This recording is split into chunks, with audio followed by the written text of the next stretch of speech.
Hindi pinag-aaralan sa Katoliko itong mga utos ng Diyos eh. Ito lang utos na to, hindi pinag-aaralan to eh. 22:5. Pakinggan nyo ha. Sige nga, kayo nga ako magsabi kung pinag-aralan na nyo ito sa Katoliko, itong utos na ito. Basa. Ang babae ay huwag mananamit ng nauukol sa lalaki. Ni ang lalaki ay magsusuot ng pananamit ng babae. Bakit? Sapagkat sino mang gumagawa ng mga bagay na ito ay karumal-dumal sa Panginoon mong Diyos. Amen? Yan ba tinuturo ng pare? Ang lalaki, huwag mananamit ng ukol sa babae. Ang babae, huwag mananamit ng ukol sa lalaki. Sapagkat sino mang gumagawa ng bagay na ito, karumal-dumal sa Panginoon mong Diyos.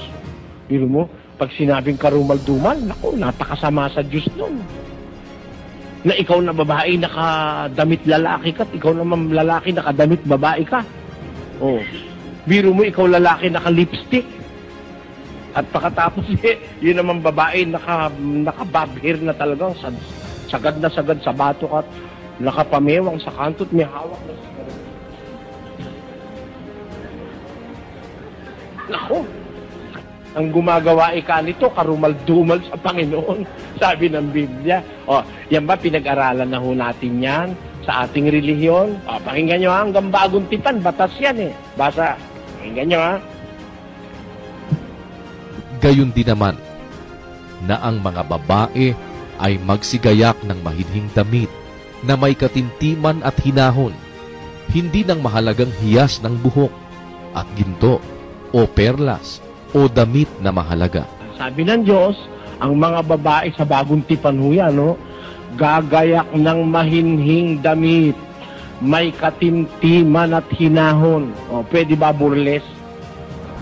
O, pwede ba miniskirt? Eh kaya nga marami ngayong nahohold na nare-rape eh. Eh kasi, ikaw mismo lang aanyaya ng manre-rape. Eh biro mo naman eh, nagdamit ka nakalabas naman yung kalahati ng bundok ng Mount Samal. Di ba nakalabas? Kung di man nakalabas eh, talaga naman hapit na ganon. At kitang-kita mo na yung dulo ng bundok ng pinatubo. Eh di, tapos eh, ang nipis-nipis ng damit. Tapos eh, hanggang dito lang. Ito, labas ang pusod, Ganyan ang mga damit ng babae ngayon, labas ang pusod. Tapos, meron naman mahabang ganon. Pero wasak naman hanggang dito. Pagka gumano, kitang-kita mo na rito. O ngayon, ikaw ang lalaking nanonood, ano maiisip mo? Eh kaya nga kahit sa simbahan, nananalangin yung lalaki. Baginoong Maria, punong-puno ka lang grasya. Ang Panginoon Diyos sumasayo, bukod kang pinagpala. Eh may dumaang sexy. Bukod kang pinagpala sa babae. Ay, lako. Oh, ano masasabi nyo? Nagsisinungaling ba ako o nagsasabi ko ng totoo? Nasa Biblia yun eh. Ang babae gagayak ng mahinhing damit, matintiman at mahinahon, para wag kang pagnasaan ng masama ng lalaki, nasa sayo rin. Para wag kang bastusin, nasa sayo rin. Eh, pero pag salaula ka sa damit pa lang, sasalaulain ka ng lalaki. Ewan ko kung naniniwala kayo. Kung ayaw maniwala, pakialam ko sa inyo. Diba? Hindi naman tayo magkakamag-anak eh. Pero utang na loob ninyo, binabasa ko ito dahil hindi binabasa sa inyo ito ng pare. Diba?